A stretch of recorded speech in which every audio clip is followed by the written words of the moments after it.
মায়ের বাড়িতে এসেছি, মায়ের গোপালকে দিতে এসেছি আমি। এখন আমি মায়ের ঘর মানে ঠাকুর ঘরে যাচ্ছি, 3 তলায় আমাদের ঠাকুর ঘর। চলো তোমাদের সাথে শেয়ার করছি হোলির দিন। আজকে গোপালকে হবু মানে গোপাল বাবুকে আজকে চলো তোমার ওই হোলি দিয়ে মানে একটু রং সাজাতে এসেছি, রং মাখাবো আজকে।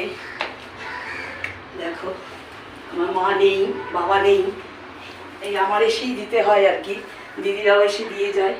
দেখো করে আমি তো একটু বাজাতে ভুলে গেলাম।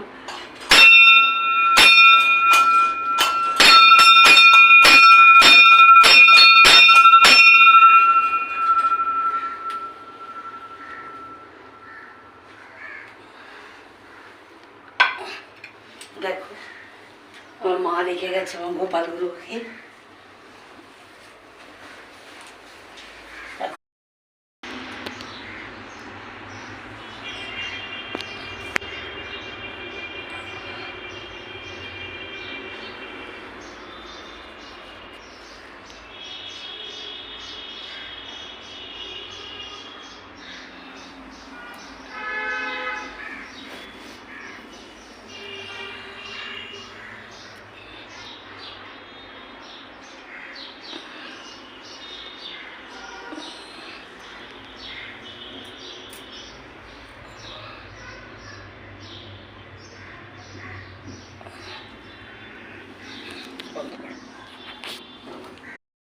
বাবুকে দেখো খুব করে আবির খেলছি গবু বাবুর সাথে।